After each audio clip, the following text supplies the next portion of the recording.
You're such an asshole.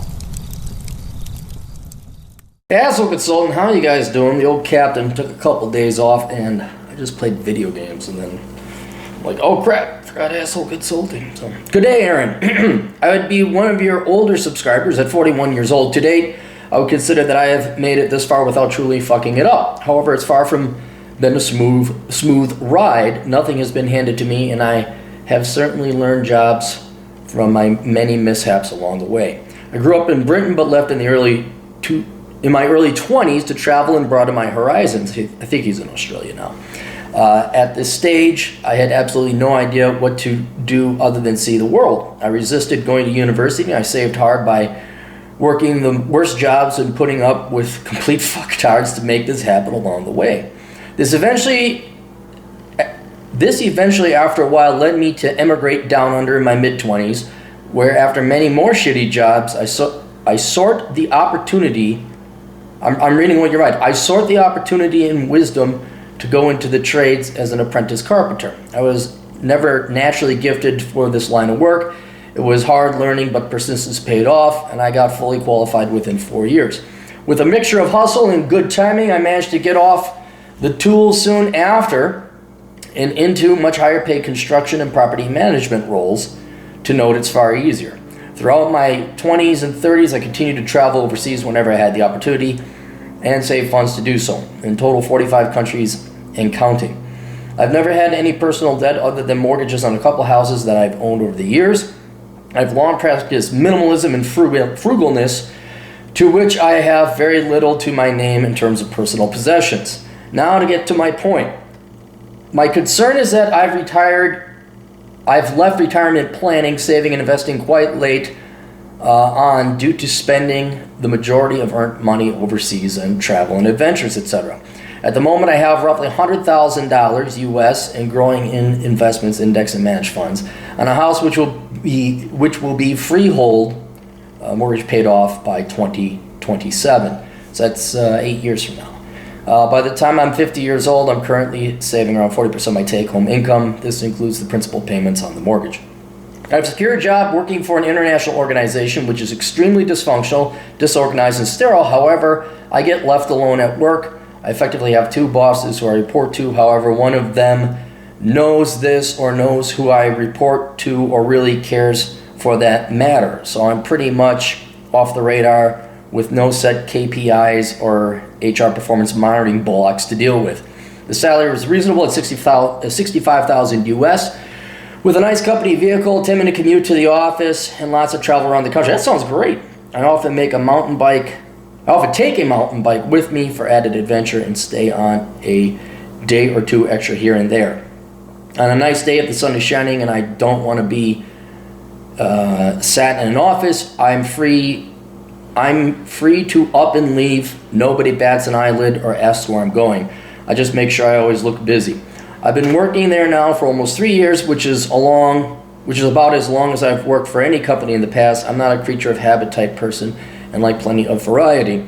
I'm fully aware that I could change this job for a higher salary, over $100,000 in my line of work. However, this may not include a car. It would likely be stressful, working longer hours, commuting more, and having to deal with controlling bosses. Yeah, and then you gotta deal with, I cannot overemphasize the value of a good boss. It's at least a third of your salary. And the reason why is if you got a dickhead boss, not only is it gonna be stressful and extra work and all that, there's an increasing chance you're gonna get fired, you're gonna quit. And so it isn't necessarily better money. Line of work, however, this may not include a car and likely be stressful. Working longer hours can have to do with control. It could also mean I have to move to a more expensive city or even country such as the Middle East, which would be counterproductive. I also have a side consulting company that I made a healthy wedge of money in a short term a few years ago, contracting after a natural disaster, which could be another option, but riskier in securing ongoing work. One of my main objectives is to continue stashing the cash while I can. And with a paid-off mortgage, I could be free of the rat race by about 55 years old, be a part-time so I don't get completely bored. I'm aware I really only have another 10 to 15 years of productive, good earning years ahead of me. Why that? Why would you assume you're retiring at 60? I don't think any real, with your work ethic and your hustle, I'm sure you could find something to do fun-wise, travel and all that, but I don't think you're gonna, 55, time to stop working. I really want to travel more, including biking missions for months at a time while I'm fit and able. I constantly remind myself that I'm finite and this is my one shot at life. So should I chase the money by looking for alternative employment to increase the likelihood of achieving my goals of freedom, or keep cruising the way I'm in this low pressure sweet spot of a situation?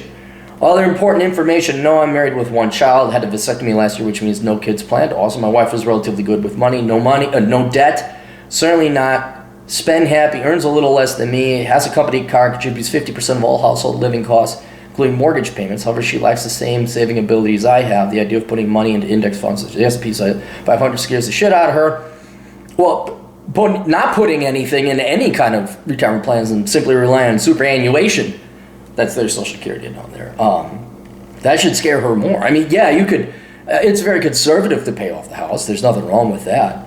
But you should diversify. And you guys are right throwing it in the index fund, because the index typically, historically, has beaten the investment professionals. So she puts a little aside every now and again into a low-paying term deposit fund. This is a liability to my overall long-term planning, but to note, we do have a prenup agreement where any personal savings other than the house are separated and hopefully protected in the event of a separation. We are happy together most of the time. We fully respect each other's space. Much appreciated. Any other questions? Yeah, I mean, look, if you're going to be in love with her, you got to say, hey, we got to be on the same general financial retirement plan. I talked to the GF about finances and things like that, and we're on the same plan. But to answer your question, you're in better shape than you realize. See, this is the great thing about being a minimalist, is you don't need that much money. $65,000, a double income family on top of it, so your wife makes about $60,000. One kid, house being paid off, you got $100,000 saved up. If you've ever read Poor Richard's Retirement, that should grow by the time you retire. It may not be enough yet, but you're not that far away from what you'd need to do a minimalist retirement. You need about $250,000 in today's dollars. What that is 20 years from now, you have to account for inflation. But that's dude, most people don't even have any money saved up, period. That's the majority of people your age. They don't have money saved up. And they certainly don't have a huge equity position or going to have their house. Most people die in debt with the mortgages. And they don't, most of the baby boomers today, they got to work until they're dead. That's the baby boomers. I can't, heaven help you what Gen X and the millennials are going to be. Millennials will probably die with student loan debt. So what I'm saying is you're in an outstanding position. Maybe not exactly where you'd like to be, and maybe you got a little bit late. But compared to your peer group, you're doing way better. You could contribute a little bit more if you really wanted to. But I think you're on your way there, saving 40% of your income. And then your minimalism, you don't need the $100,000. You got a great job now. You got a car that's bought and paid for. You get to have fun, and your boss is good. Okay, that's rare. That you could find it, but it's not likely to happen. Don't risk it. This is the classic: one in the hand is better than two in the bush. And yeah, then you'd have to go to the Mideast, or you have to go to then you have to live in an expensive place in Sydney or wherever. I don't know where you are. I would just be happy with $65,000. You're well on your way to save that money. And just keep your current job. So, but otherwise, yeah. And if you wanted, you could run some projections. There's retirement calculators online. Bankrate.com has one of them, like how much do I need for retirement. That's a pretty good one. CalPERG? No, not CalPERG. What's the California Pension Fund? Is that CalPERG? They have a retirement calculator. You might want to toy with some of those figures, but $100,000. Hang on. You know what, I'm not going to pull it up. That'll allow you to calculate how much you're going to need to throw in there every month or every year, depending on the calculator. But you're well on your way, and I would not be chasing after the money now. You're making enough. So, all right, that's it. Questions, answers, assholeconsulting.com. All the links down below, including links to my books, which include Poor Richard's Retirement. We'll see you guys later. Toodles.